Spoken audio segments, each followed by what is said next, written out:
That was the last of the formal presentations during this conference. So you're not going to see experts or people sharing their experiences the rest of the time. We're going to try to work together to try to get something concrete that we can share with each other as we leave this afternoon. So the first exercise I'd like for y'all to do for the next about half hour, and I want to go ahead and challenge you, if you're at a small table, join a big table, do whatever you want to do, but get together.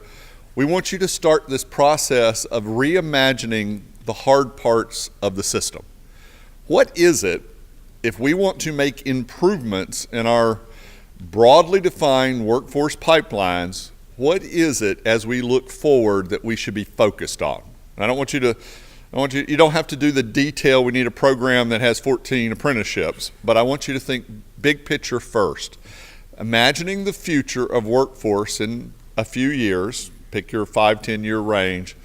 What are the big issues we need to deal with? And some of you had these discussions at breakfast about employer expectations or school reinvention or whatever it happens to be.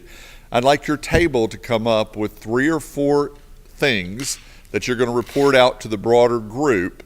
And as we report out, I'm going to try to get consensus in the room that those are the directions we think will make a difference in the future.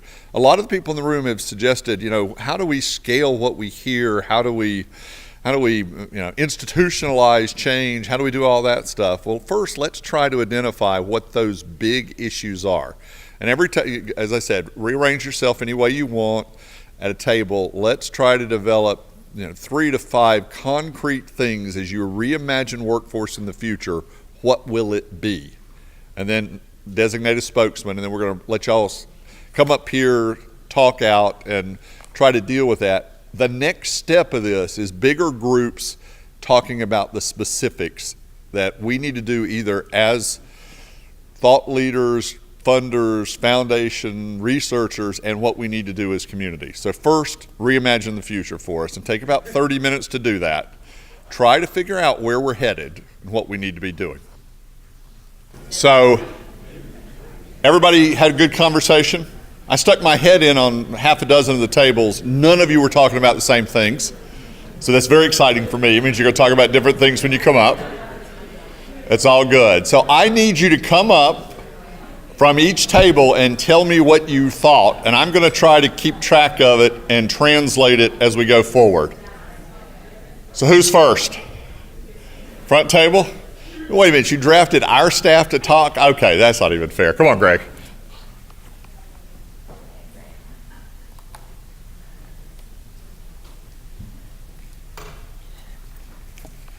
Okay, we had 4 points we talked about. One, just the big general need to increase the flexibility and the agility of the system, whether it's all the funding streams or all the parties involved, to better, of course, meet local needs, regional needs, that'll reduce silos and basically create a better platform for innovation. I think somebody mentioned that it'll probably require, quote, local disruptors to make that happen, to increase flexibility at the local or regional level.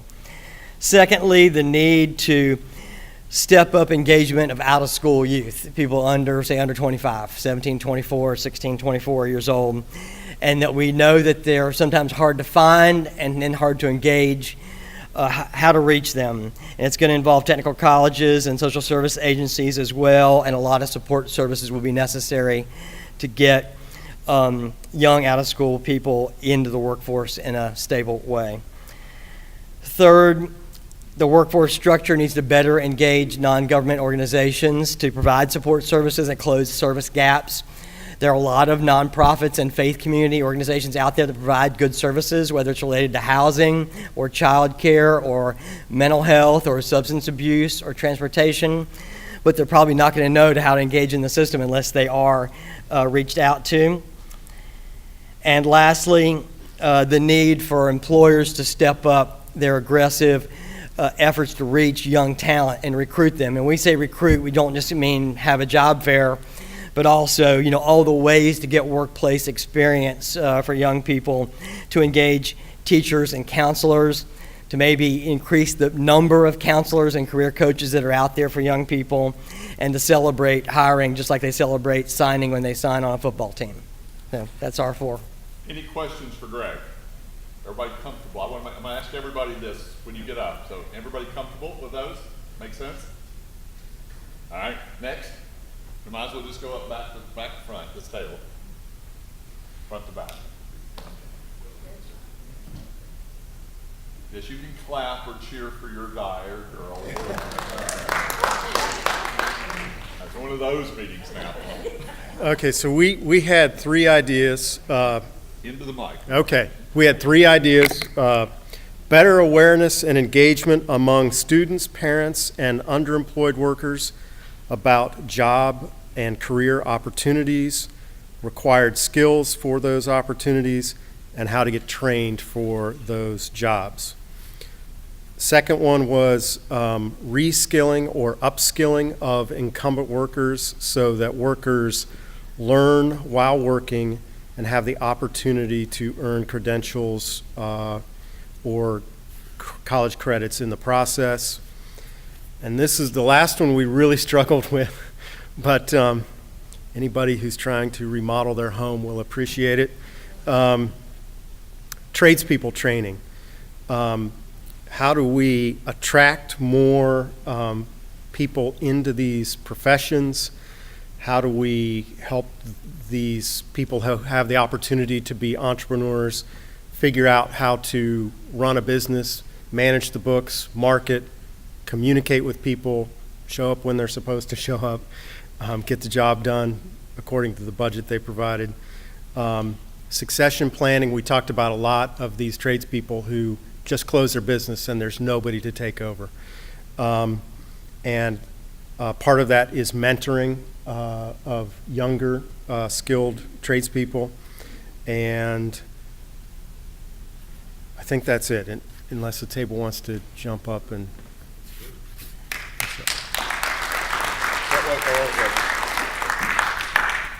How are you going to do number 1? This is the awareness of everybody knowing everything. I just want to know. So we're going to need a king Okay. or a queen. I don't. So later in the day, this is one of the questions I want y'all to think about, is how do we get information into everybody's head? Everybody struggles with this. No, good. I thought if you had an answer, it'd be great. Middle table.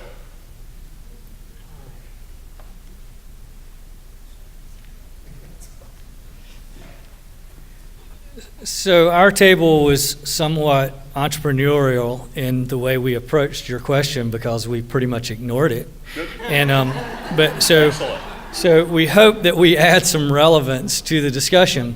But we started with asking ourselves, how do we get from where we are to there?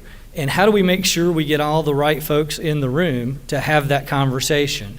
Because we're not satisfied in our community that we have the complete comprehensive plan that everybody has bought into.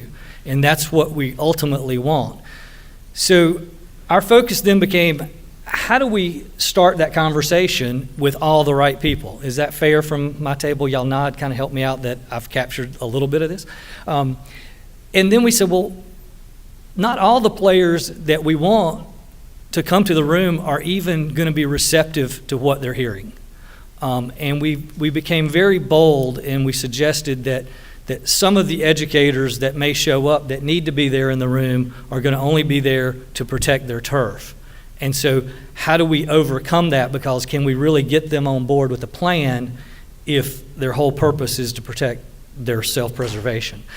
So we said, well, we have to be a little bit bolder, and we've got to kind of throw it in their face. So we came up with the concept that we're going to move kind of full forward with having a workforce development summit in our community to where we're going to bring some of these bold ideas to the table, and we're going to ask Joe's question and say, what does this look like in our community? So we envision having, as part of our comprehensive downtown revitalization, how do we move forward effort of going, what would it look like if we had an innovation center downtown Lancaster? And that included components of Joe's model in Arkansas. It included components from the Danville Innovation Center. And we brought that all together and we said, hey, school district, hey, community college, hey, York Tech, how do you guys play in this world? You've already got dual credit offerings, but what if we put that Danville model right beside Joe's model, right in the middle of our downtown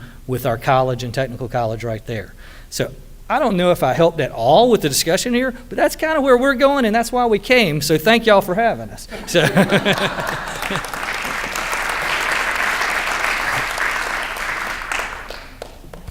In our office, that's referred to as answering the so what question. Perfect.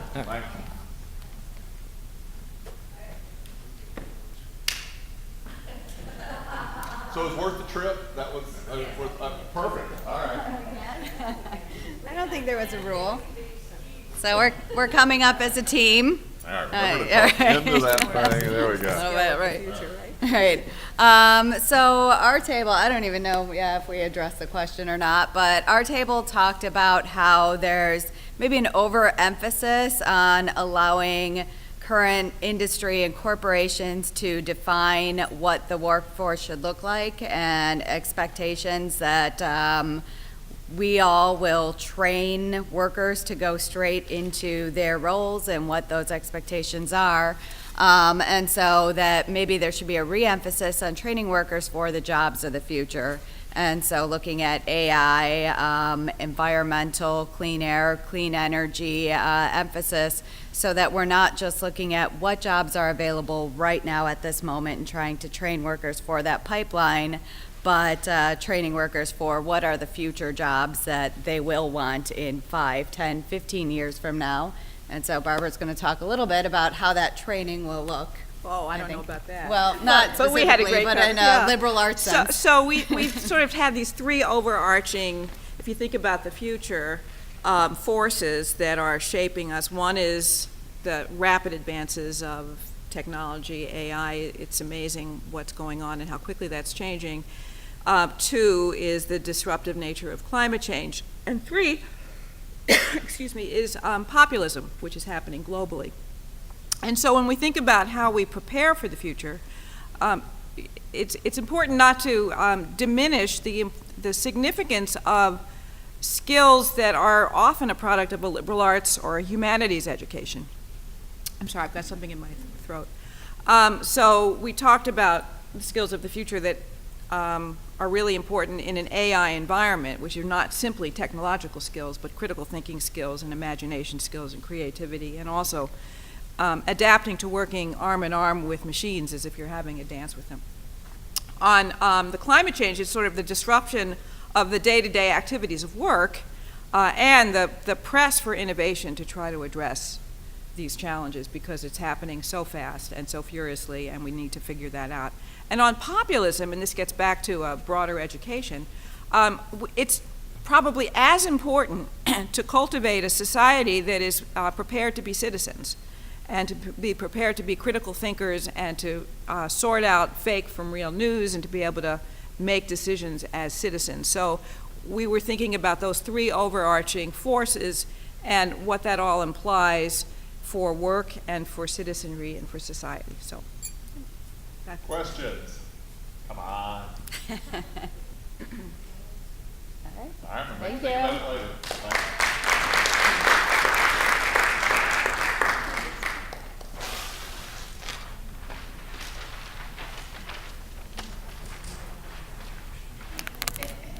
Dean, we were also entrepreneurial, so I don't know if we accomplished what we were asked to do. But we came up with 3 things. First, we said that we need to really calibrate our thinking on the expectations and understanding how to measure real change. This is particularly true when it comes to funding approaches to changing. The example that we used at our table is if we were to invest in pre-K or early childhood education with the intended goal to increase graduation rates, you're not going to measure that after 3 years. You really have a 13-year time horizon that that you need to be evaluating change. The second thing is just rethinking our approach to education in all schools. So kind of looking at Joe's model and understanding that we need to be more flexible and innovative in the way that we address the needs of learners. And then third, balance investment in people with investment in place, and that it's good to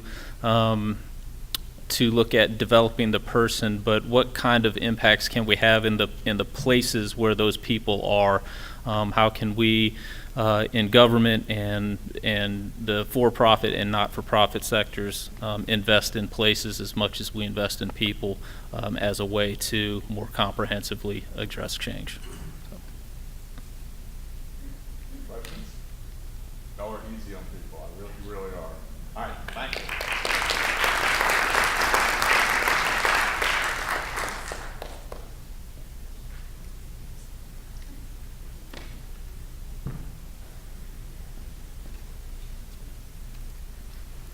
So we talked about issues that we feel like are a problem now and are going to continue to be a problem in our workforce, and maybe some things that we could do a little bit better. One of those would be, we've got a lot of our workforce in the prison system. So how can we work better with our prison system and our industries to make sure that they're getting training while they're perhaps in prison, and then there are job opportunities for them when they get out. And then we talked about maybe a program for kids that are identified as possible gang members, and working with the law enforcement in our community to mentor those kids in a way. So we want to keep people out, keep people from going into our prison systems, and then help them when they get out. We also know that successful communities are going to have to be intentional about having an inclusive workforce. And part of that is, what does the middle class look like? It's changing, obviously. We see more two-income families. Are we going to see the middle class starting to see the need for additional jobs, not just one primary job, but a supplement job? And are we going to leave out the lower class? So we know that communities are going to have to be intentional about making sure that a workforce problem is not just for the middle class or not just for the upper class, but for all classes.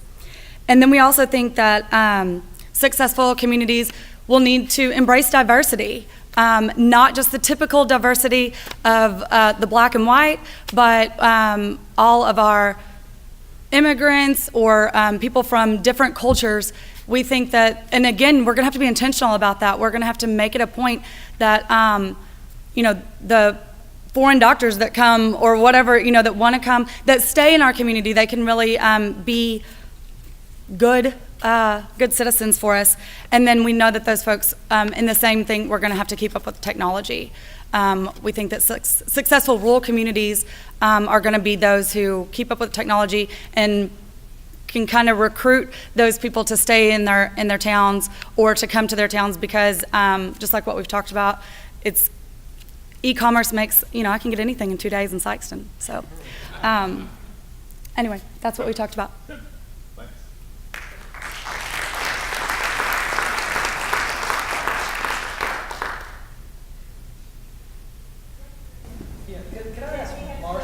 Yeah, sure, please. No, I'm the only one that got So, Hello? I like the idea, and I know our communities kind of keep the idea around of kind of prison to work concept. And I've kind of wondered, and just kind of your opinion and your thought, and y'all had this conversation at the table, what businesses and how do you get them to champion that? I mean, are they going to be receptive to that? And what do you see the process of kind of getting them to buy into that concept? Okay, so the question is, how do you work with businesses to start that conversation of accepting people out of the prison system? And I think that's a great question. We didn't necessarily talk about it at the table, but I'll try to give you a decent answer, and if anybody else wants to chime in, I'm perfectly happy with that. So what I've heard from our career center is that it's a lot easier to go to the smaller businesses or perhaps medium-sized businesses, because they don't have the corporate hang-up that like our Unilever or Tetra Pak or something like that, that have all the corporate bureaucracy. So going to maybe some of those that are locally owned, or like I said, the smaller, I'm not saying like the 2 or 3 people, because I don't know that would work either, but maybe those medium-sized businesses that have the flexibility to change their policies or to accept, offenders in a way that they maybe didn't before. I mean, those medium-sized companies are hard-pressed for employees as well. So when there's a need, we've talked about that, there has to be almost that crisis point before people will change. And we are very fortunate. We have a great warden at a correctional facility very close to us, and he is actively being a part of the community, which we have never had before. So you get him involved in talking to your business leaders, rather than me as a chamber person saying, oh, you should do this, you guys get together. But if they get buy-in from him, and then, okay, here are the training things that we're doing in our facility, he can explain it better than we can. And so I think building that bridge has been instrumental for us. And I would just say that there are lots of examples around the country of this working. It's some of the reports that we did, and of course, students do it because Greg was saying that there are lots of examples. Will James just retired this year as the president of Toyota North America. And as a force of nature, backed by the Japanese belief in second chances, they hired hundreds of non-violent felony offenders into the Toyota plants across the country. As they were coming out on parole, Will's pretty funny about saying that he knew they were going to show up on time because he knew where the bus was when they brought them in. And then if they successfully spent 6 months while they were on probation, they all got jobs. And so it took their lawyers to say, okay, but it also took their corporate culture to say that was all right. So it's not every place. And somebody mentioned this morning, the liability issues makes lawyers' heads explode and whatever, but some companies, big and small, will do it. And so there are examples, and I just follow them. Next.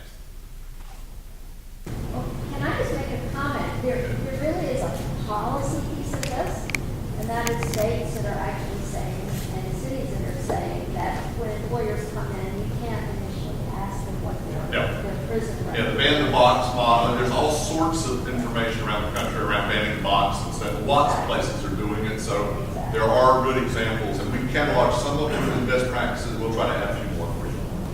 Sorry.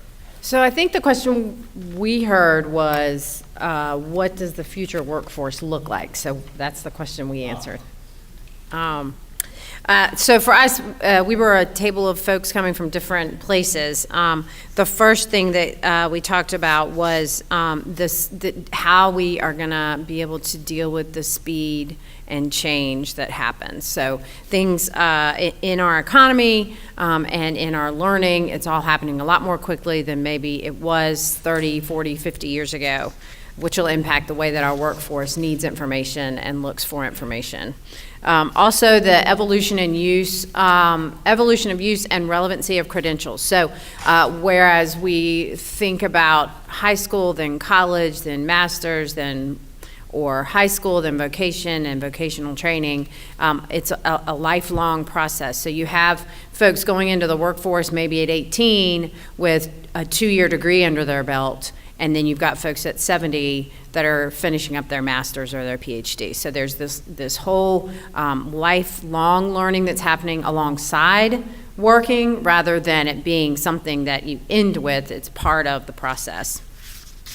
Next, the diversity in all ways. So again, going to this idea that your workforce now spans many generations rather than maybe 2 or 3. You're talking about 4 to 5 generations running into each other at the water cooler, and in general, just the workforce being a lot more diverse, both in race, socioeconomic backgrounds, and cultural differences. That this will be something that will continue to be part of what makes these workforces better in the future than they are right now.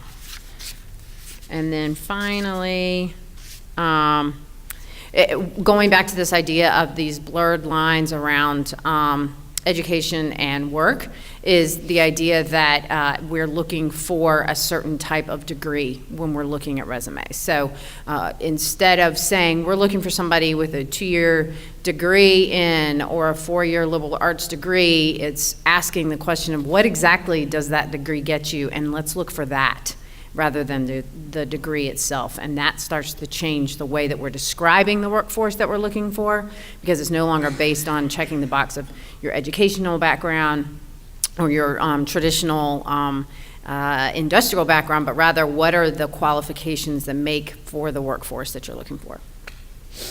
Questions? Okay.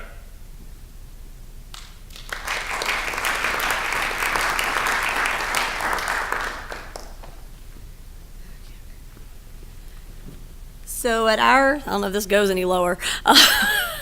At our table, some of the discussion topics, that's fine, were similar. We talked about talent matching. Do we have systems that actually match talent to opportunity? And we don't from a system perspective. We talked about employer engagement and how we build systems that support that. We had some conversation around parent engagement. So at other conversations, we talked about that, and we stopped and said, what do we mean? I mean, do we mean parents helping with homework? Do we mean when a young person goes home and they're fired up about they've learned how to use a CNC milling machine that day and say, this is what I want to do, these are the 4 jobs that ties to, this is the salary I can expect to make, and the parent says, no, you're going to go to a 4-year college. So maybe we need to do a better job defining parent engagement and what that looks like to help people understand some of those expectations. Conversations that, are we playing at the edges at this space, and are we doing substantive work, system changing work, work that can be scaled to really up the success for disconnected kids. We talked about incumbent worker training and the need for that, and there seems to be some disconnect there with resources. Training for teachers, not just in the CTE areas, but also in the STEM areas. So when was the last time you saw professional development for a physics teacher that's teaching AP or dual enrollment physics? Where are they getting that professional development? Or for biology teachers? Career advising platforms for that.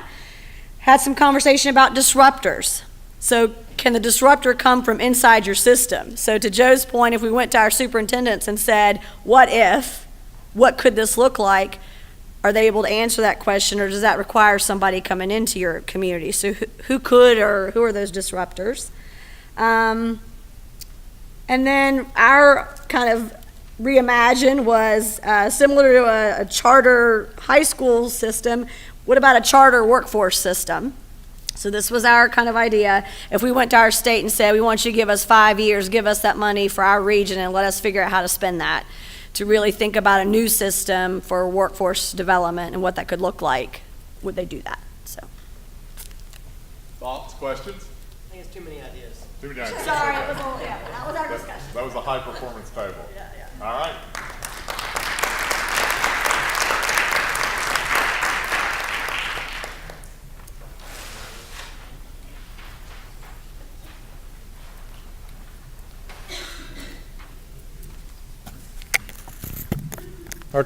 Our table talked about several items as well. We started with talking about the role of counselors in K-12 education, the fact that most of our counselor training does not involve career training or career pathways. It just it involves academics, involves mental health, and involves testing. So a lot of our counselors don't know how to allow students to see opportunities in careers. So retooling, retraining, and restructuring what we expect from the counseling profession would be one way to affect the workforce. The other thing was to identify, and I've heard several of you talk about your community superstars, the local disruptor, I heard that word used. Also identify those influencers. That every community is a little different in how they identify that person, but it's critical to have someone that continually bridges the gap between higher ed, K-12, and local business and industry, and brings them to the table on a regular basis to reassess, reconfigure, tweak, change, expectations so everybody's on the same page. And identifying those people is very important. Also, we talked about credentials. I think a lot of us have talked about equipping our students with credentials to go into the workforce. But what are those credentials? There are specific credentials in certain areas like IT and healthcare. But in advanced manufacturing, machining, we have to get people to the table to agree and establish some real credentials. Credentials to me has always been like finding that unicorn. I mean, I hear people say, send us students with credentials, but no one tells us exactly what those common credentials that everyone's willing to accept are. And so having that conversation would especially affect the workforce. Also, we challenge ourselves to rethink the education model. Joe has an outstanding example of rethinking how we do education. How do we have a philosophy where we have individual learning pathways K-12 at every school, that it's based on individual learning, time, and not mastery and not time necessarily. And also, we challenge our university colleagues to rethink the collegiate experience. A lot of times, students are making it 2 years in, they get bored because they've repeated high school, and the money runs out. How do we restructure so that the college is career prep as well, instead of maybe a degree prep, so that students get access to career training as a freshman, instead of making it wait for 3 years out? And I think that was it. Any questions? I have one on the, and maybe kind of a question for the group, Ted, on the career guidance counselor piece. I know in the state of South Carolina, we went from a ratio of 600 students to one guidance counselor to 301 with EEDA about 12 years ago. I just wonder what the average is from the different states around here. And that's the average of career guidance track student ratio to counselors. Right. The United States is 482. U.S. 482? To 1. To 1. 2 to 1. Okay. Last year. And if I may, let me kind of offer this up to the group, because in my previous world, I was also a CTE director for our district. With the reauthorization of Perkins, this last iteration, Perkins 5, there are new allowable expenditures that you can use those funds for, so conversations to have with your district. New positions that previously were not allowed, you can actually fund a salary for a position for a career coach with your Perkins funding now. So that's not money out of their personal coffers. Those are federal funds that are being used there. The other flip side to that, if your district doesn't have that amount of money, because Perkins comes to you based on student demographics, what could your local business industry do to support a role? Maybe, let's say that you have 10 employers in town. Most of us have that. With that, I get that kind of response from a lot of people. Would those 10 employers be willing to partner with a chamber or as a consortium, chip in $5,000 each to fund a position that is not housed necessarily inside the school building, but serves in the same capacity? There are ways to get around that if you're looking for somebody dedicated to mentoring and coaching toward career opportunities. Just some ideas, and I'm sorry to step on you. That's all right. We've utilized Perkins fundings too for what we call career development facilitators. And I think the challenge for us, and I've thought that's a great idea as far as businesses sharing some of that expense.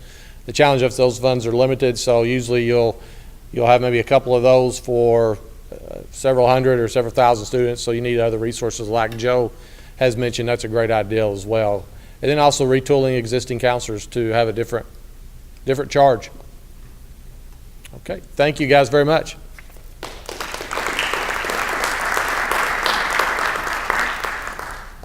Is that everybody? All right, so the observational crowd in the room, what'd you hear?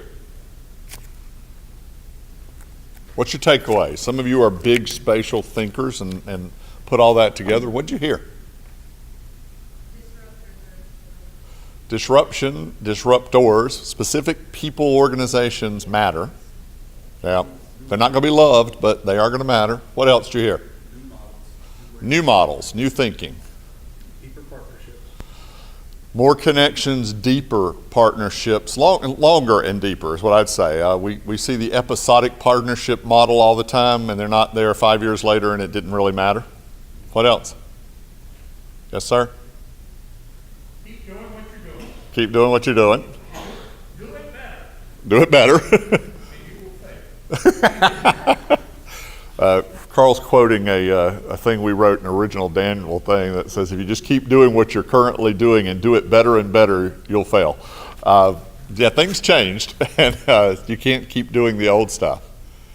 Let me be provocative. When we think about the future, think about Joe's model is in one school, but self-paced learning, a couple of you mentioned that. Every student is either not being helped enough or being bored behind.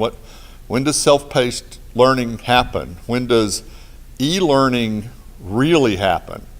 When does gamification or credential stacking of learning really happen? When are we going to have a national accreditation graduation program that's remote, that you can go from anywhere and get your degree, sitting on your couch in a wee space in a local community, where I'm the University of Phoenix for high school? When does that happen? By the way, when does Amazon throw up their hands and instead of picking New York, Washington, and Nashville this morning? When do they say, you know what, we need people with this accreditation, we're just going to credential them. We don't need them to go to high school, we don't need them to go to college, we need them to have an Amazon credential. And when's all that? They're all coming, because they're all in the creases right now.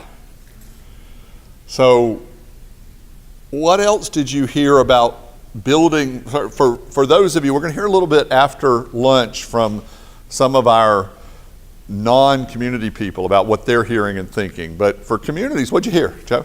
If we don't provide these kind of opportunities to families, they're going to go find it Yeah, elsewhere. choice in education is a popular word. We hear a lot about the vilification of whether it's charters or parochials or whatever it is. And my wife, I went to school in North Carolina, and there was one private school out away from everybody where the rich kids went, and everybody else went to public schools. My wife grew up in Baltimore.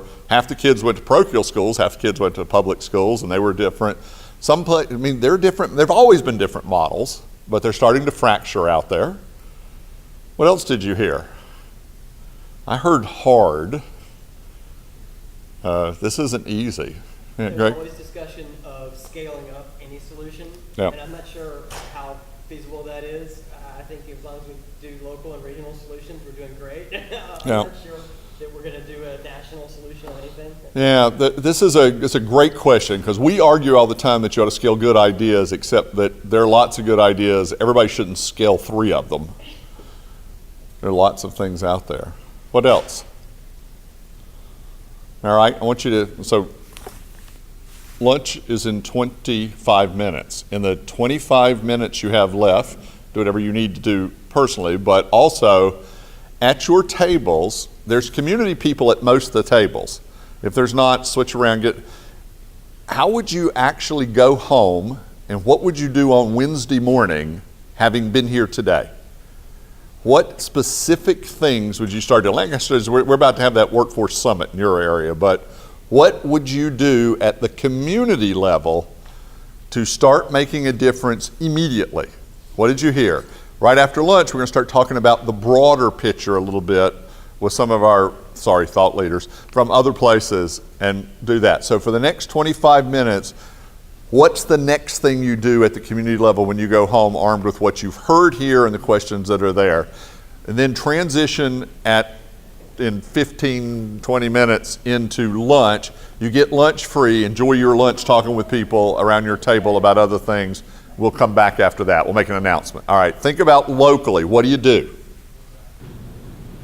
So mount a public campaign with 9.5 key messages. Okay, 9.5 key messages. We started with 10, but somebody started saying the 10 commandments, and then the 10 step, and so Ted said use a smaller number or a larger number. Yes, don't use 10, yes. So the key message, the basic question is, how do you succeed? So the messages are identified by business leaders, messaged by students, either middle school or 10th graders, and delivered by somebody that the students admire. Okay. All right. What is success? How do you succeed, students and and employers? Yeah. Ted, around our table, we talked about the potential impact of creating those public-private partnerships to assure that career coaches are available, more career coaches are available in our school systems. Yeah. And assuring the mechanisms are there that allow engagement of the private sector in actively helping solve the challenges that they have in the workforce. So can we actually get career counselors in to supplement guidance counselors? I don't think the Fort Smith example that you gave, the guidance counselors aren't really trained to do this. I think it's fairly common, but I don't think people believe that. I think that most parents think the guidance counselor is there to figure out how you get my little Janie and Johnny a job someday, and we haven't got to that really. It's an add-on that we need. Anybody else? Okay, so I've got 10 after 12. 45 minutes for chicken, mashed potatoes, and green beans. It is apple chutney fall chicken. It smells good. Let's say that about 5 of 1. Come back this way. Enjoy your lunches. Keep talking. At 1 o'clock, we're going to start with some of the people who are here from organizations that research this and fund this, sharing some of what they're hearing and what that means they think they might do with their future funding, research, thoughts as we go forward. So enjoy lunch.